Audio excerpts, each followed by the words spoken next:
Okay, so I am back, and I don't have the headphones on because right this second I'm not listening to anything on my computer. So, um, I don't know. You're gonna have to tell me if you like it better with my glasses on or off. I mean, obviously you can't really see that well with my glasses on. You can't see my eyes. At the same time, I don't know. When I look at my eyes in the mirror, they always look like one looks like it's off, like weird, kind of. So maybe you can leave a comment when you watch this. Anyways, we were talking about to-do lists, and so right now I am creating some to-do lists that I need to do to work on the videos and the game, and I'm putting little steps in there. If I can, I'm actually, let's put a space here. All right, let's do it like that. Okay, and it will be an exhaustive list. It'll just be like a partial, and it'll take however many videos it takes. And I'm going to try to stop sounding a little bit boring. I'm not going to do anything crazy, but I am going to try to. I'm going to try to cut out the ums and all that kind of stuff, and I'm going to try to stop sounding kind of well. My dad was laying down, and so in order not to disturb him, I was trying not to speak real loud. So I don't know how loud this carries through, but it's one of those things where uh, it can kind of irritate you when you hear this kind of wah wah wah kind of sound, because sometimes it carries through walls, even if it's not like really loud. It's just kind of this low thing, and it kind of it might keep you awake. In any case, so I'm going to try to stop sounding boring, and I'm going to try to make this a little bit more interesting. It's never going to be that interesting, except to people that want to know how to make a game from scratch. And I'm not even the best person for that, because I haven't done something this big before. I've made games before, but a lot of this stuff I don't know. My drawing skills, I haven't drawn in years, and I'm just going to be just kind of claiming that back. And I was going to go through tutorials on screen, but I decided, for one thing, it would actually be copying. I'd be recording, watching YouTube videos, and maybe there'd be some sort of a strike because there was a content matching thing or something. And it wouldn't even necessarily be the person that made the tutorial, although they might not want somebody, watching their tutorials and doing stuff either. So I would have to get permission, which is not a big deal. But so right now, whenever I need to do tutorial, it'll be off screen, and then I'll come back and I'll do something like drawing or whatever it is. Okay, so another thing that I need to do in the game is I need to create characters. Now, easier said than done. And actually, I have characters that I've created, you might say, but not drawn. In other words, they're not in any kind of drawn form. They're just their profiles or their descriptions of the characters. Like, for instance, Halfway is a wizard, and John is a human from our world, or apparently from our world, at least at the beginning. Princess Karen is from a different realm, but she's also a humanoid, and Count Roy is a vampire, which stupid chair. So I should be getting a new chair soon, so I won't have to keep pumping that thing back up.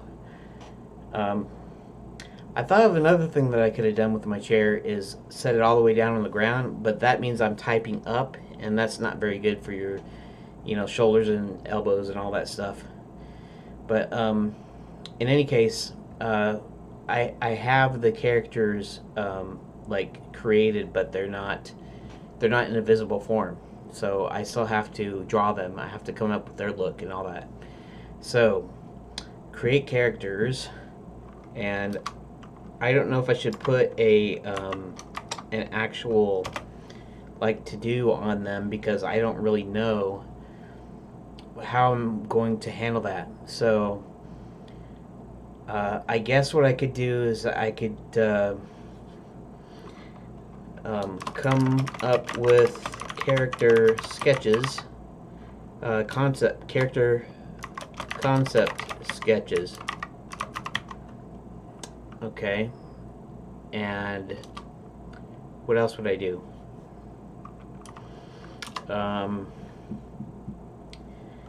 There's a thing that I might could do that I don't know if I should, because I don't know how to do it yet.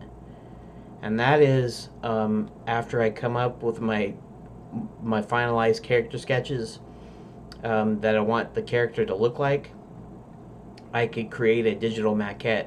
Now, a maquette is simply a little figure, traditionally made out of like clay or whatever, that is a guide for animators, 2D animators, and so they can turn them around to different sides and different angles, and they'll be able to see how they look at from different angles. Now, I could do it digitally. I could go into Blender, and if I learn 3D modeling right, then I can come up with like the different poses. In fact, I could actually learn rigging and be able to put it into different poses, and then be able to draw from that. In fact, drawing in grease pencil, then I can essentially, if I want to, even completely sketch over, literally tracing or literally sketching over the character after I've come up with it, which is kind of an interesting idea. Some people might go, well, why don't you just animate it in 3D and maybe do a cell shader or something? Well, just because I want to do I like the hand-drawn animation look. I like the way the characters look when they're drawn by hand, as opposed to the mathematically precise computer animation. Now, you can, they've made tools, they've made deals where you can do the whole, squash and stretch and follow through and all that stuff that traditional 2D animators do. So I could probably, if I worked at it, I could make I could use 3D animation and make it look like 2D. But that's not what I want to do. I want to do the 2D. I want to draw it, draw each deal. So, but what's really cool with the grease pencil being integrated into Blender 2.8 and being as robust as it is, now you can kind of do a combination, right? So I can, I'll start with I'll start with my concept sketches, and then I'll build the digital model, then I'll rig it, and then I'll put it into poses, and then I could do my extreme poses, and then I could trace over the deal with the grease pencil. And it won't be trace. It won't be like I'll carefully follow it. I'll just kind of sketch over it and basically be able to do the animation that way. And it's just a good help. Animators traditionally we'll say in Disney, when Walt Disney was alive back in the '60s, the '50s and '40s and before. We'll say from Snow White from 1937 up until his death in like what 66 or was he 66 years old and it was in 64 they died, or no, he died in 1966 I believe.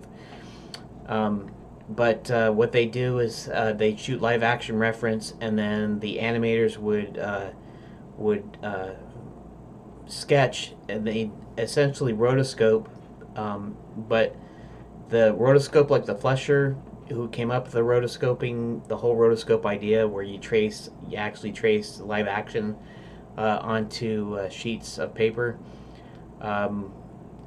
The Disney studios didn't ever do that. The animators there just used that as a reference. So they would look at the frames, and then they would sketch their characters out. And that's what I'll be doing. I won't be doing exact traces of the characters that I posed, but instead I will just be, for instance, I might have a extreme poses, and extreme poses are just basically they're different poses of different movements. You're like you have like a ball, and you wind up, and then like that.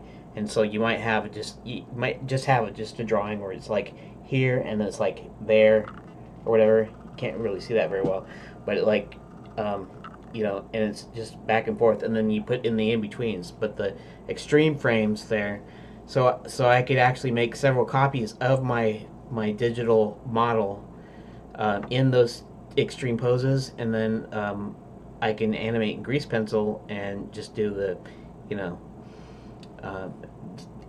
sketch out the extreme poses, and then do the in-betweens. So anyways, that's a thing that I am thinking about doing. So before I actually quit this video, I am going to go ahead and write this down. So create digital maquette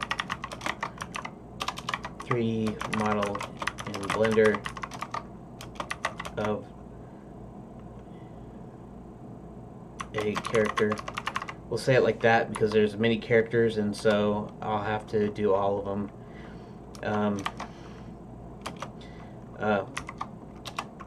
Rig the character to move so I can pose it for drawing purposes.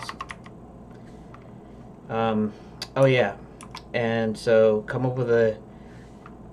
Now the other thing is, I think I'll do this afterwards. Create a 2D model sheet in grease pencil based on rigged poses. Okay, so you might say what you do is you do the poses, you do the model sheet in 2D, and then you go to I go to Blender, and then I put them in there or whatever. But traditionally what they do, I believe, is they'd have the character, they'd have the maquette. I don't know. I'm not sure if they created the model sheet first and then did the maquette. Maybe that's what they did, because it's just a guide for animators. Anyways, it kind of doesn't matter. This is probably how I'm going to do it. So now I need to add some more stuff to the to-do list. So you're gonna have to bear with me and for another video of just looking at this boring text screen here. But this is, when you're making a game, it's not always, fun and games. It's boring, hard work. I'm gonna have to be doing some sketching, and I have to do writing, and I have to do programming, and I have to do, there's all this stuff, right? Especially since I don't have anybody working for me right now. Now, if I get to a point of where I can show something to somebody and say, hey, I really need some really awesome art, or I need you to take this and transform it, then maybe I'll have enough money, or maybe somebody will do it for free for credit, for practice, for whatever. But until then, I have to do everything myself, and we'll start from there, and we'll see where it goes. So I know this is a little bit long. These have been kind of long. I'm trying to keep them to 12 minutes, but I'll try to be more consistent about my actual time later. So thanks for watching. Like, subscribe, whatever, bell notification, comment, comment, share, like, subscribe, all that stuff. Until next time, I will talk to you later.